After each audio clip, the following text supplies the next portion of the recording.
this week's episode of Corona Bloody Virus Extraordinary Ones. I have along a music producer and record label owner, Phil Graham. We talked to each other on Twitter, and then he told me a little bit about everything that he's doing and sent me a track. And so here he is, talking about how he's coped during lockdown, about his new album, Keys to the Quarantine Club, and about his record label and his time that he spent in Leeds, and about what he's looking forward to when he comes back to Leeds. Do have a listen. So welcome to another Corona Bloody Virus Extraordinary episode of Light on Leeds, where today my guest is Phil Graham. Hi, Phil. Hi, you alright? I'm very well, thank you. So Phil, you got in touch with me in the first place because you're a musician. Yep. So what instruments do you play? Oh wow, it's quite a big question. I suppose guitar's my main instrument, but bass, pretty much anything with strings and frets.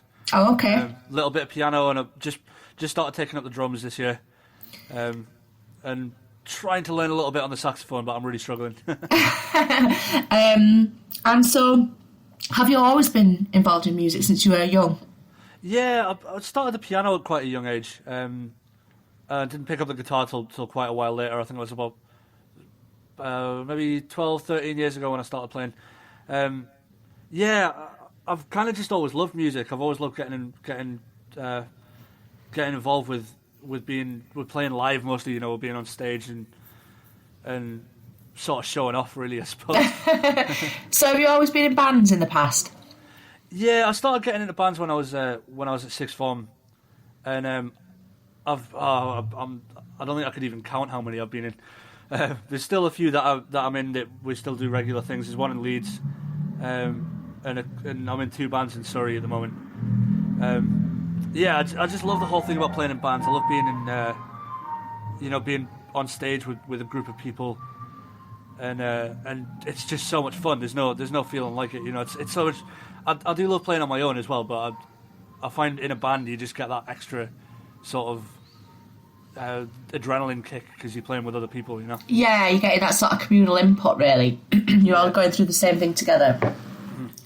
And so you were also releasing music under your own name, just Phil Graham. Yeah. Yeah, and so do you feel like is the difference between doing that than playing with the bands that you're in, that you get to sort of forge your own direction and do whatever it is you want to do with your own music?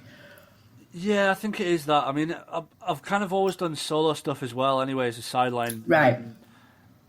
I've never really written anything for bands I've been in, so for me, writing music and playing my own music is quite a personal thing, and I like to be a part of every part of the process. So, like, obviously, at the minute, I've got like a little home recording studio, and it's just been really nice just to do it all myself and not have anybody sort of in my ear telling me, oh, you should do it like this or do it like that. Yeah. Like, it's my music, and to tell you the truth, you know, I mean, it is going down quite well, but I've never really been that bothered whether anybody else likes it. It's always just been like, it's for you sort of thing. Yeah. Yeah, exactly. Yeah.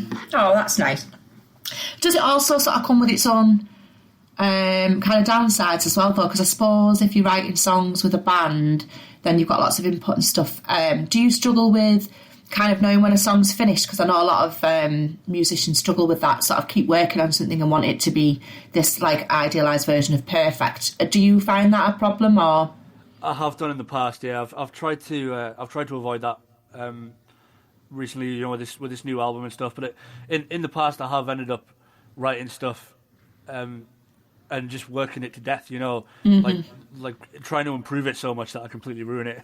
I think it's easily done, isn't it? Oh yeah, definitely. Yeah. You can it's the danger of overproducing as well, because I produce my own music, so it's like, you know, it gets to that sort of horrible time at like 4 o'clock in the morning where you're still working and thinking you're still doing something good, but in fact you're just completely wrecking it. Oh no, yeah, I can imagine. That really needs like a little bit of 12-string guitar in the background or something like that, and you listen to it the next day and you're like, oh God, what was I doing? And quickly take it back out again. Yeah, exactly. So, you've been working on your new album, Phil. What's it called? It's called Keys to the Quarantine Club. Oh wow! So you obviously wrote that too in this period. Yeah. I wrote most of the songs are quite old. it's taken me, it's been about a 3 or 4 year sort of work in progress, this album. But the song 5 a.m., which was the first single, that's the most recent song on the album, and I only wrote that about a week before I started recording. Right. So I did the whole thing in about a month and a half. So have you found sort of the lockdown situation quite a good time for you to be creative then? To be honest, I really have. I mean, it's the first thing I did when I found out I was going to be, that we were all going to be locked down. I just dove straight into work because I thought, well, I'm just going to be locked in the house with nothing else to do anyway. For obviously, like not working or anything like that. So it's like, right, time to knuckle down and get it done. Everything that I've been trying to do for the last sort of few years. And yeah, it's actually been quite a nice opportunity just to really focus and really get things done. Mm-hmm. Because I think some people have sort of, thought that it might be a great time to be creative, and then found that it's like almost like there's too much pressure to be. Yeah, that's the internet's fault.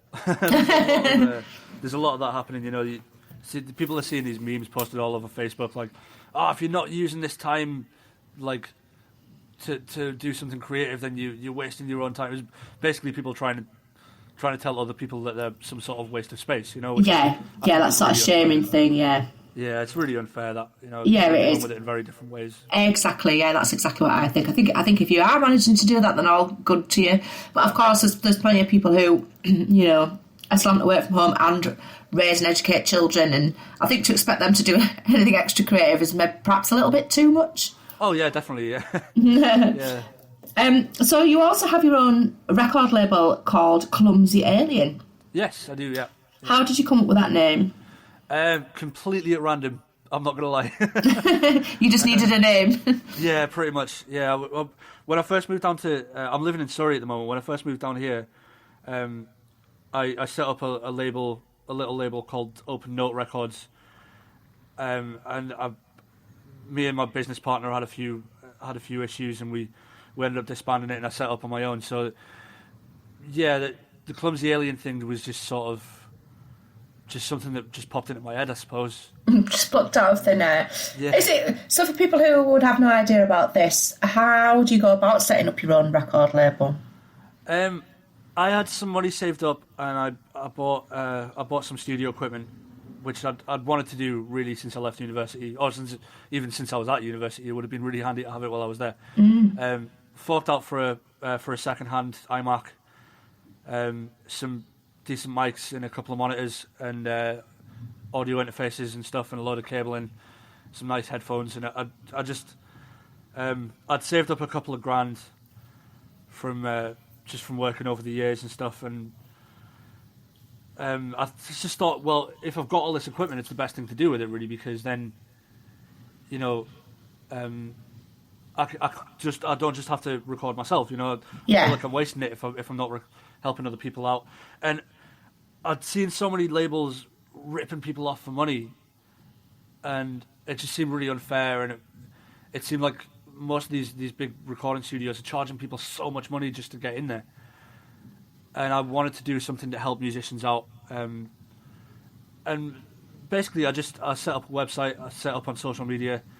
I recorded my first artist, released a single through a website called Songcast, which uploaded to Spotify and iTunes and that, which I'm still using. And that's the rest history, really. We've been going for about a year now. And how's it going? It's going pretty good. Yeah, we've got a few bits out. We've got a single by a girl called Tiggy Tree, a track called Misunderstood, which is a lovely song. That was the first one the label produced. An album by a bloke called Uncle Paff, who's from I think from Bradford originally. Right. I did his album for him. He's kind of like acoustic punk. And then a comedy EP by a guy in Surrey called Nick Cook. And my own album, and that's we've got 4 solid releases. And yeah, it's not, financially it's not amazing, but we're getting people's music out there. We're helping musicians out, and yeah. Yeah, that's good. So I can tell by your accent, that you're not originally from Leeds, No. like myself. No, I'm a Cumbrian boy myself. Right, and so have you ended up in Surrey because that's where your girlfriend's living? Yes, yeah. And how are you finding that big change? It's all right. I've kind of been living here on and off for the last couple of years. So you got used to it? So yeah. I mean, the open mic scene's pretty good down here, and Oh, good. yeah, I know a lot of musicians and all that. So yeah. And so your good. Leeds connection is that you went to university in Leeds? I went to uni in Leeds. Yeah, I was there for 3.5 years, and we're moving back up there in September. Fabulous. So it'd be nice to get back into the Leeds loop. And what did you study at university? Music production at Leeds Met. And did you rate the course? Do you think you learned a lot? Yeah, absolutely. Yeah, pretty much everything I know about what I'm doing at the moment, really. What I found with studying music production is that the tutors that we had at Leeds Met are really good for they really help you to appreciate the industry and sort of know what to expect from it, which was really helpful, particularly for me. And obviously, you know, all the tricks with recording music and producing and mixing and mastering, which has been absolutely invaluable to me. I would have been hopeless setting up this label without that knowledge from uni. So, yeah, fantastic course, absolutely brilliant. Excellent. So, how long have you actually not lived in Leeds then? Sorry, what did you say that? How long has it been since you lived in Leeds? Oh, now then, around 6 years, I think. Oh wow! So it's going to be when you come back. I think you'll have noticed quite a few big changes. Yeah, I think I probably will. Yeah, I'm looking forward to getting back onto the music circuit again. Yeah, there's a great. There seems to be a really good, robust music scene in Leeds. Yeah.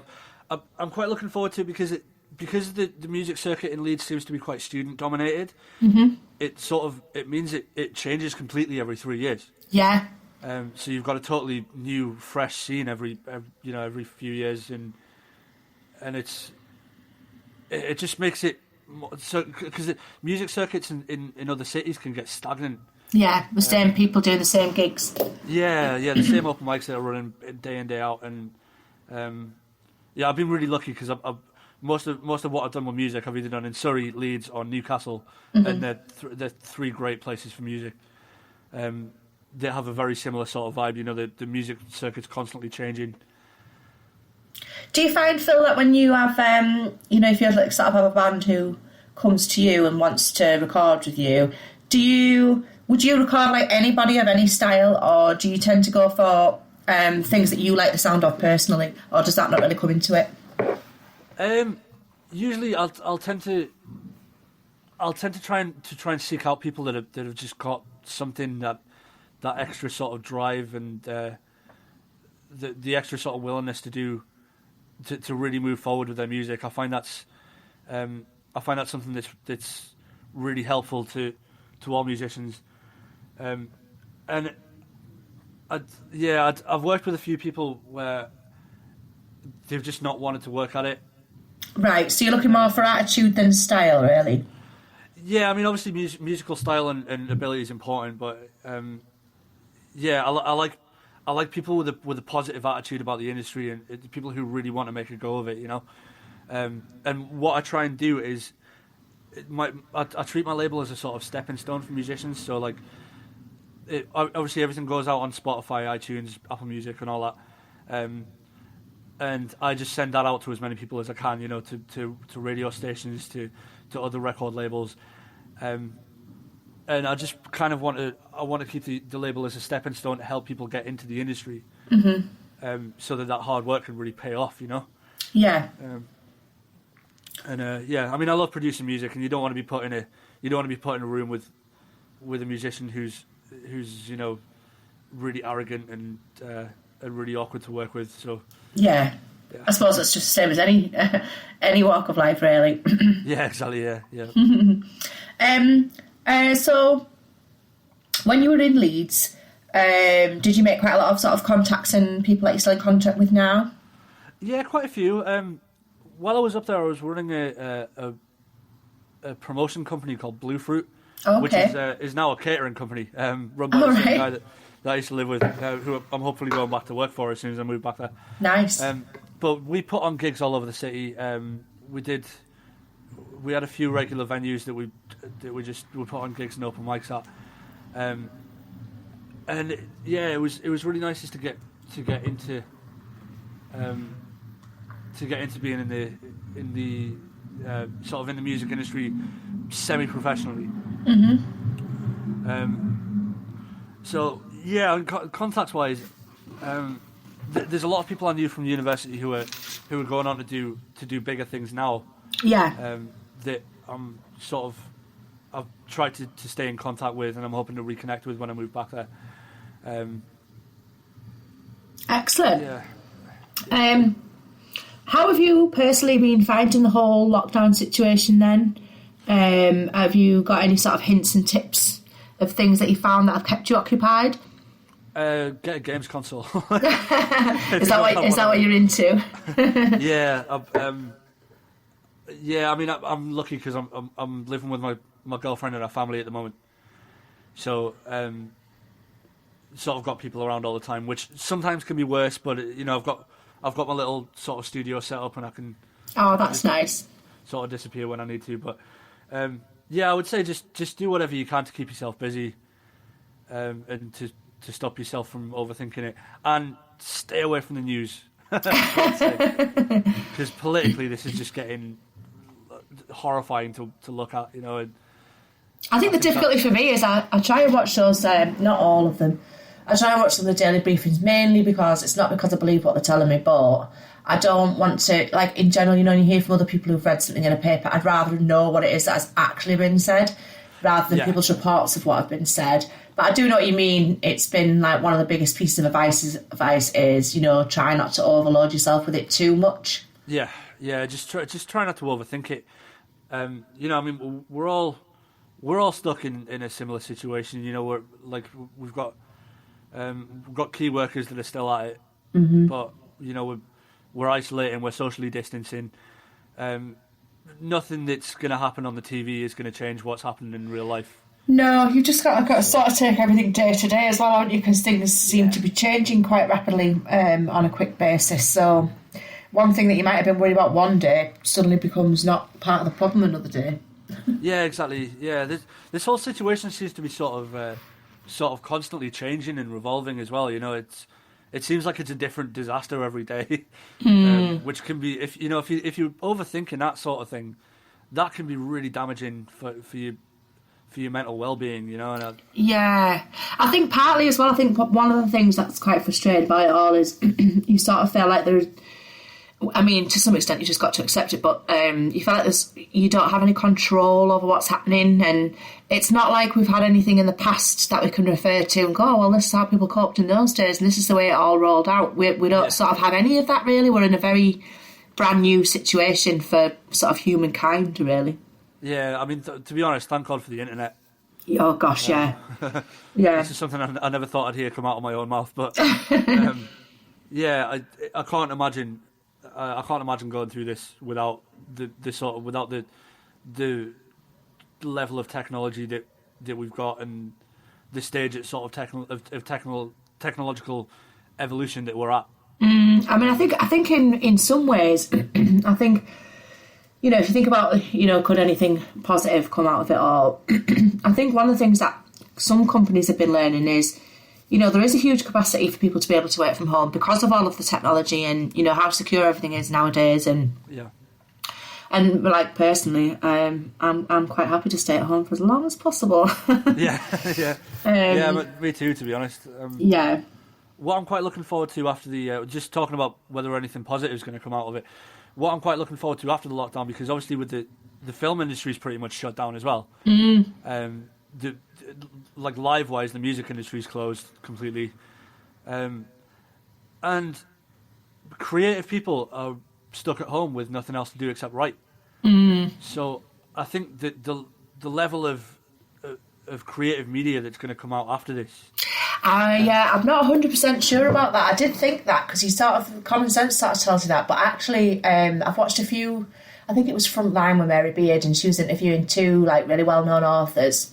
And she was kind of talking to them about it. And I know a guy who writes for TV, and he said a similar thing, that it's a little bit like when you're in the middle of Brexit. It's very difficult to write about in the moment because it's changing all the time. So anything that you write is going to become dated.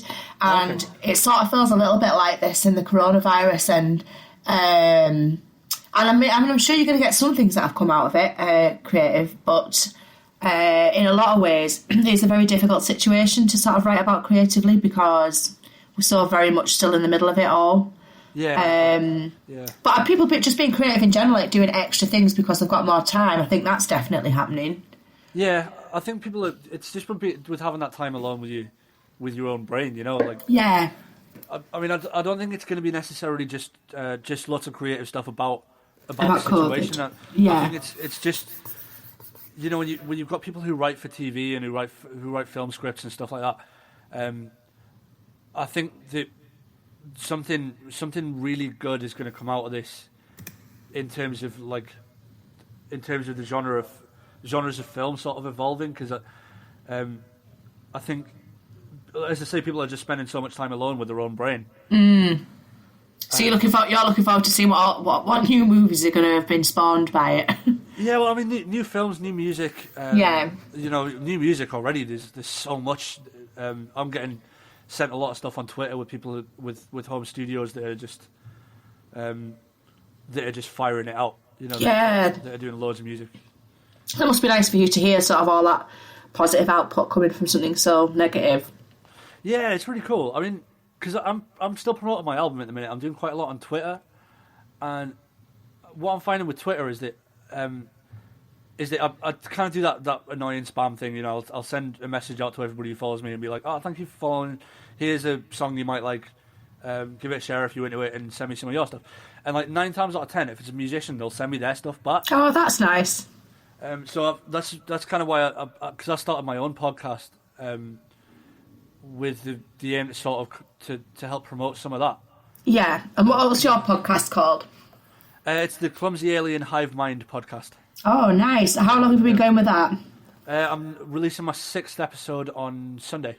Oh, brilliant! And how have you found the world of podcasting?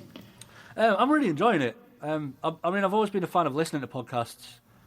I really like it as a form of media, you know, because it's so much less formal than radio, but yeah, and you can be very sort of specific in your topics, really, can't you? Yeah, exactly. You know, it's like stuff like what we're doing now. You know, just rather than it being like a junket interview, it's like just a chat. You know, I really like that as a sort of format. So yeah, I mean, I'm quite lucky because I've got as a sort of amateur music producer. There's quite a lot I know how to do already in terms of like editing and stuff like that. Yeah.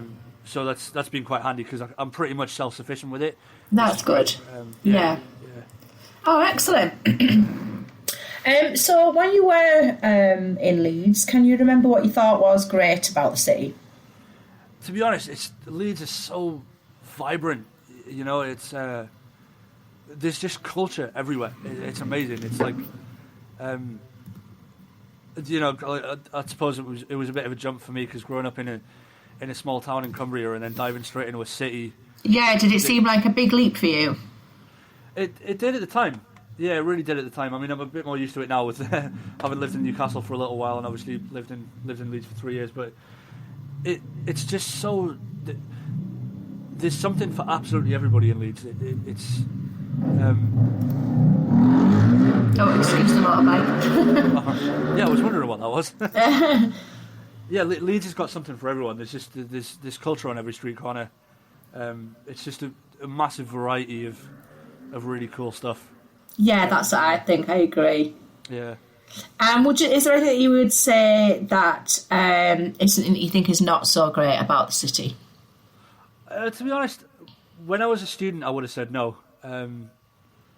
But I think going back there, not as a student, you know, I'm 28. I'm working professionally in the music industry, and I think feeling that, like, finding that Leeds is overloaded with students, I think I'm going to struggle with that a bit. That's a bit mean. So it's fine when you're a student. Yeah, it was all right when I was a student. But, the thing is, sometimes what I found in working in music is that I've realised all the stupid mistakes that I made professionally in music when I was that age. Like being overzealous and over enthusiastic when I'm talking to people about it, and trying to persuade people to let me work for them, and like trying to persuade people to come and play gigs. And I look back on it now, I was like, wow, like if somebody said that to me, I wouldn't even speak. I would just walk away. So, yeah, which is quite mean. I know that's quite mean.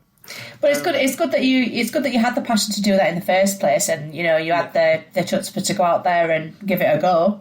Yeah, definitely. Yeah, I just did so many things really badly, I suppose. Well, you get to have a do-over, so yeah, exactly. Yeah. And I always ask guests this question.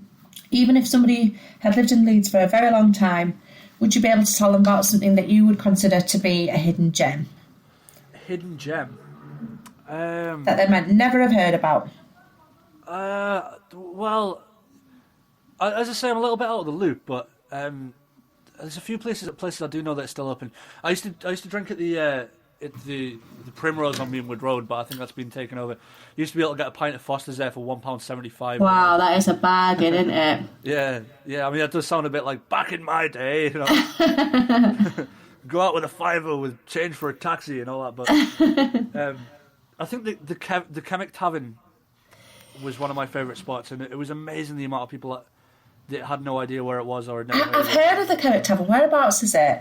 It's sort of if you go from if you go down towards Meanwood Road from Hyde Park, right? Yeah. So you know where Hyde Park Corner. Yeah. Yeah, and there's a road that takes you down to the left from Headingley. Mhm. Right. So you go down there about halfway down towards Meanwood Road, and there's a big sports bar. Yeah. I forget what it's Players or something like that, and the Chemic Tavern is just around the corner. It took me ages to find it. They used to run an amazing little open mic every Thursday. Did you ever play there yourself? Oh yeah, loads of times. I had a friend that used to be the sound tech there, and it sort of catered to almost exclusively to really weird people, which was great. I saw some really strange bands there. I remember one in particular. I'm assuming they're still going. There's a band called the Shanghai Syncopators. Okay, that's a great name. Yeah, the lead singer was had hair literally down to his knees, and he had a kazoo sort of shoved into this little mini trumpet thing, and he was going out in every song he'd have a solo on this thing. There was sort of a hippie jazz band. And he would go out into the audience and just pick a random person and give them the microphone and get them to hold it. And he'd do like a little kazoo solo. Oh, that sounds awesome. I've never forgotten that. I'd love to find those guys again. Oh, yeah, that sounds great. Brilliant. Yeah, I'll have to, when we're finally all free again, I'll have to check that out. Yeah, absolutely. What are you going to be doing with the rest of your day today, Phil? I'll be editing this weekend's podcast, I think. Yeah. Did it take you quite a long time to do that? It's taken me. I edited the interview that I did for it last night, and that took me about an hour and a half. Just sort of little bits of clipping out the gaps with latency and all the little bits and pieces. Yeah, that sort of stuff, and just picking out music, and yeah. So I'll be recording the rest of the spiel for that today. Nice, and I hope you get out and enjoy. Well, it's a bit windy. I don't know what it's like where you are. It's a sunny day, but a little bit windy. It's a little bit windy here. Yeah. The sun's lovely down here though. It's Surrey. It's sort of hitting the 22, 23 degree mark. I bet, yeah. Gorgeous, yeah. And I think it's supposed to be. Yes, that's it. Well, it does have to make one in your own garden and just pretend. It's been really lovely talking to you, Phil. And I always. Good, thank you. I always ask, I always put on a band or an artist's track who's got something to do with Leeds. So obviously, this is your own track, 5am, from your new album. Awesome, thank you very much. Do you want to say a little bit about it, or? Well, yeah, I suppose it's from. It's the first single from my new album, Keys to the Quarantine Club. It's about being in lockdown, and I kind of hope people find it relatable. Really is the only thing I really want to sort of say about it. I think. Yep. Oh, good. Well, I'm sure everybody's going to really enjoy it. Good luck with your podcast and your record label. And good luck when you get yourself back up to Leeds, and we might actually one day get to meet each other in real life, which would be lovely. Yeah, that would be great. Yeah, we'll do the next one in person. Yeah. All right. Thanks so much, Phil. Enjoy the rest of your day. Thank you very much. You too. I very much enjoyed talking to Phil. I hope you enjoyed listening to him, and I really hope that you enjoyed the song that he's got coming along to be listened to shortly. 5 a.m. from his new album, Keys to the Quarantine Club. It sounds to me like the lyrics are very much poignant to our current situation. So I'll leave you to enjoy it. Wash your hands, Leeds. Stay safe and alert. And keep away from each other as much as you possibly can. Bye.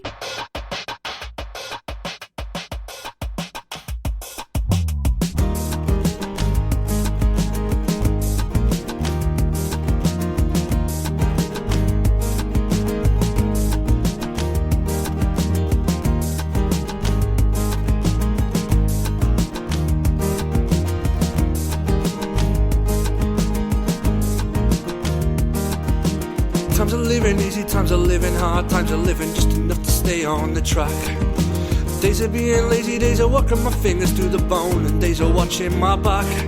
Cause it's only ever 5 a.m. round here, yeah, it's only ever 5 a.m. And we'll never be afraid again around here, no, we'll never be afraid again. Lockdown and ghost town, we'll have a party when it's over and done. Lost my keys to the quarantine club, and we're dodging the smoking gun.